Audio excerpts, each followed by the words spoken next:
வணக்கம். இன்னைக்கு நம்ம வீடியோல டேஸ்டியான நல்ல ஸ்பைசியான கத்திரிக்காய் வறுவல் செய்ய போறோம். இந்த கத்திரிக்காய் வறுவல் செய்யறதுக்கு நமக்கு என்னென்ன பொருள்லாம் தேவை, இதை எப்படி பண்ணலாம் அப்படிங்கறத வாங்க வீடியோக்குள்ள போய் பார்க்கலாம்.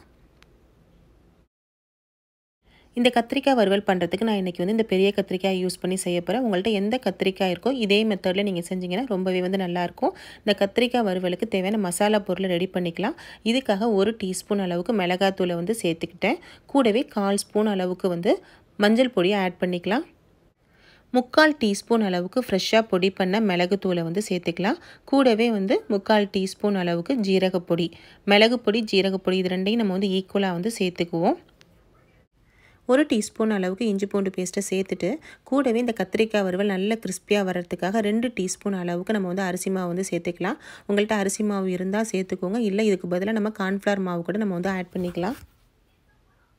எல்லா மசாலா பொடியும் சேர்த்தாச்சு. இது கூடவே தேவையான அளவு நீங்கள் உப்பை சேர்த்துட்டு நான் இன்றைக்கி 1 டேபிள் ஸ்பூன் அளவுக்கு எலுமிச்சம்பழ சாறை சேர்க்குறேன். அது லைமாக இருந்தாலும் சரி லெமனாக இருந்தாலும் சரி நீங்கள் 1 டேபிள் ஸ்பூன் அளவுக்கு சேர்த்துக்கோங்க. கூடவே 2 டீஸ்பூன் அளவுக்கு கடலை எண்ணெயை சேர்க்குறேன். உங்கள்கிட்ட எந்த எண்ணெய் இருக்கோ நீங்கள் சமையலுக்கு யூஸ் பண்ணுற எந்த எண்ணெயாக இருந்தாலும் ஒரு 2 டீஸ்பூன் அளவுக்கு நம்ம எண்ணெயை சேர்த்துக்கலாம். அப்போ தான் நல்லா நமக்கு கத்திரிக்காய் வறுவல் கிறிஸ்பியாக நமக்கு கிடைக்கும். இப்போ எல்லா பொருளையுமே நல்லா நம்ம மிக்ஸ் பண்ணிக்கலாம். எல்லா பொருளையுமே நம்ம மிக்ஸ் பண்ணியாச்சு. இப்போ உப்பு கொஞ்சம் கம்மியாக இருக்கிறதுனால உப்பை ஆட் பண்ணிக்கிறேன். உப்பு காரம் எல்லாம் கரெக்டாக இருக்கா நீங்கள் செக் பண்ணிவிட்டு தேவைன்னா நீங்கள் சேர்த்துக்கோங்க. இப்போ கொஞ்சமாக தண்ணியையும் சேர்த்துக்கலாம். ஒரு 2 டீஸ்பூன் அளவுக்கு மட்டும் தண்ணி சேர்த்துக்கிட்டிங்கன்னா போதுமானதாக இருக்கும். இந்த மாதிரி பக்குவத்தில் ரொம்ப திக்காகவும் இல்லாமல் அதே சமயம் ரொம்ப தண்ணியாகவும் இல்லாமல் நம்ம கலந்து எடுத்துக்கலாம். நம்ம எடுத்து வச்சுருக்க கத்திரிக்காவை நல்லா வாஷ் பண்ணிவிட்டு ரவுண்டாக நம்ம கட் பண்ணி எடுத்துக்கலாம். ரொம்ப தின்னான ஸ்லைஸாக இல்லாமல் கொஞ்சம் திக்காக நீங்கள் கட் பண்ணி எடுத்துட்டிங்க அப்படின்னா தான் நமக்கு வறுத்து எடுக்கிறப்ப நல்லா கிறிஸ்பியாக நமக்கு கிடைக்கும். இந்த மாதிரி பக்குவத்தில் நீங்கள் ரவுண்டாக கட் பண்ணி எடுத்துக்கோங்க. நம்ம கலந்து வச்ச மசாலா கூட நம்ம கட் பண்ணி வச்சுருக்க கத்திரிக்காய் எல்லாத்தையுமே சேர்த்து கலந்து விட்டுடலாம். நம்ம கத்திரிக்காவை மசாலா கூட நம்ம கலந்துட்டு குறைஞ்சது ஒரு 1/4 மணி நேரத்துலேருந்து அரை மணி நேரம் வரைக்கும் ஊற வச்சுட்டு நம்ம வறுத்தோம் அப்படின்னா நல்லா நமக்கு கிறிஸ்பியாக கிடைக்கும். நான் இப்போ ஊற வச்சு அரை மணி நேரம் ஆயிடுச்சு. இப்போ நம்ம இது எல்லா கத்திரிக்காயும் வறுத்து எடுத்துடலாம். இந்த கத்திரிக்காய் வறுவலுக்காக நான் இன்றைக்கி 3 டேபிள் ஸ்பூன் அளவுக்கு நான் எண்ணெயை சேர்த்துக்கிறேன். இந்த எண்ணெயோட அளவு உங்களுடைய விருப்பத்துக்கு தகுந்த மாதிரி நீங்கள் சேர்த்துக்கோங்க. எண்ணெய் நல்லா காஞ்சி வரட்டும். இப்போ எண்ணெய் நல்லா காஞ்சி வந்துருச்சு. நம்ம ஊற வச்ச கத்திரிக்காய் எல்லாத்தையும் ஒன்று ஒன்றையாக எண்ணெயில் சேர்த்துடலாம். எல்லா கத்திரிக்காயுமே நம்ம எண்ணெயில் சேர்த்தாச்சு.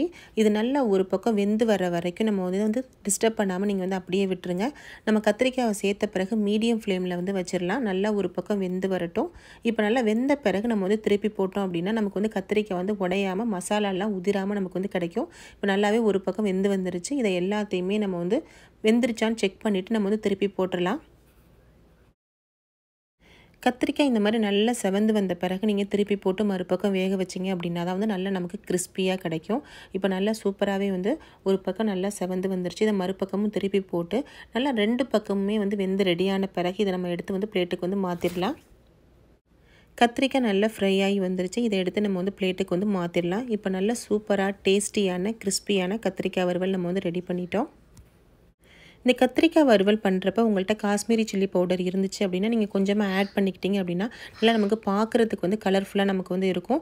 ரொம்பவே டேஸ்ட்டாகவும் இருக்கும். ட்ரை பண்ணி பாருங்கள்.